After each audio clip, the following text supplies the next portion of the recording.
سب سے پہلے بات کریں وفاقی حکومت کا یوم اقبال کے موقع پر ملک بھر میں عام تعطیل کا اعلان کیا گیا ہے، جبکہ 9 نومبر بروز جمعرات کو ملک بھر میں عام تعطیل ہوگی اور کابینہ ڈویژن نے اقبال ڈے کی چھٹی کا نوٹیفیکیشن جاری کر دیا ہے۔ آپ کو اپڈیٹ رکھیں گے اس سے متعلق۔ وفاقی حکومت کا یوم اقبال کے موقع پر ملک بھر میں عام تعطیل کا اعلان کیا گیا ہے، جبکہ 9 نومبر بروز جمعرات کو ملک بھر میں عام تعطیل ہوگی۔ کابینہ ڈویژن نے اقبال ڈے کی چھٹی کا نوٹیفیکیشن جاری کر دیا گیا ہے۔ آپ کو اپڈیٹ دیکھیں گے، یہ نوٹیفیکیشن جاری کر دیا گیا ہے۔ اقبال ڈے کے حوالے سے وفاقی حکومت کا یوم اقبال کے موقع پر ملک بھر میں عام تعطیل کا اعلان کیا گیا ہے، جبکہ 9 نومبر بروز جمعرات کو ملک بھر میں عام تعطیل ہوگی۔ یہ آپ کو بتائیں کہ سپریم کورٹ میں انتخابات کی تاریخ سے متعلقہ کاغذات پر صدر کے دستخط نہ ہونے کے باعث سماعت میں دوسری بار وقفہ کر دیا گیا ہے۔ انتخابات سے متعلق ریکارڈ سپریم کورٹ میں پیش کیا گیا ہے۔ چیف الیکشن کمشنر کا صدر مملکت کو لکھا گیا خط الیکشن کمیشن اور صدر مملکت کے درمیان رابطے کا ریکارڈ بھی جمع کروایا گیا ہے۔ آپ کو اپڈیٹ رکھے گا اس سے متعلق، جس پر چیف جسٹس نے استفسار کیا ہے کہ صدر کے دستخط کہاں ہیں۔ اٹارنی جنرل نے کہا کہ صدر نے اپنی رضامندگی کا خط الگ سے دیا ہے۔ چیف جسٹس نے پوچھا کہ رضامندی کا خط کہاں ہے۔ اٹارنی جنرل نے جواب دیا کہ وہ بھی آ جائے گا، صدر مملکت کے دستخط کروائیں پھر آپ کو سنتے ہیں۔ صدر کی جانب سے تحریری جواب آنے تک سماعت میں وقفہ کر دیا گیا ہے۔ اس سے متعلق ہم تفصیلات جان لیتے ہیں، ہمارے نمائندے سعید بلوچ ہمارے ساتھ موجود ہیں۔ جی سعید، آگاہ کیجیے گا اس سے متعلق۔ جی بالکل، دوسری بار آج سپریم کورٹ آف پاکستان میں اس کیس کی سماعت کے دوران وقفہ کیا گیا ہے۔ صبح جب عدالت کا آغاز ہوا تو اس وقت اٹارنی جنرل چیف جسٹس کی عدالت میں پیش ہوئے اور انہوں نے موقف اختیار کیا کہ ابھی الیکشن کمیشن کے میٹنگ منٹس کا انتظار ہے، جس کے بعد چیف جسٹس کی جانب سے کہا گیا کہ ہم دیگر کیسز سن لیتے ہیں، اس کے بعد آخر میں اس کیس کو سنیں گے، جس کے بعد سماعت میں وقفہ کر دیا گیا اور اس کے بعد تقریباً 1 گھنٹے کے بعد دوبارہ سماعت کا آغاز ہوا تو جو الیکشن کمیشن کا عملہ تھا وہ سپریم کورٹ آف پاکستان میں پیش ہوا اور ان کی جانب سے جو میٹنگ منٹس اور جو دیگر ریکارڈ تھا وہ بھی عدالت میں پیش کر دیا گیا، لیکن اس پر چیف جسٹس پاکستان کی جانب سے یہ سوال اٹھایا گیا کہ جو ریکارڈ عدالت میں پیش کیا گیا ہے اس پر صدر مملکت کے دستخط نہیں ہے، ہم کسی قسم کا کوئی ابہام نہیں چاہتے، کل کو یہ نہ ہو کہ کوئی فریق عدالت کے سامنے پیش ہو کر کہے کہ اس کو مشاورتی عمل کا حصہ نہیں بنایا گیا تھا۔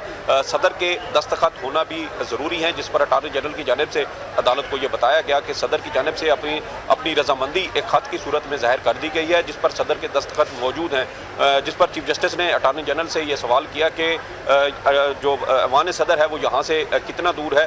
اٹارنی جنرل نے کہا کہ وہ خط بھی سپریم کورٹ میں جلد ہی پیش کر دیا جائے گا، جس کے بعد عدالت نے ایک بار پھر وقفہ کر دیا اور ابھی تک جو دستاویزات ہیں جو ایوان صدر سے منگوائی گئی تھی وہ سپریم کورٹ آف پاکستان میں پیش نہیں کی گئی۔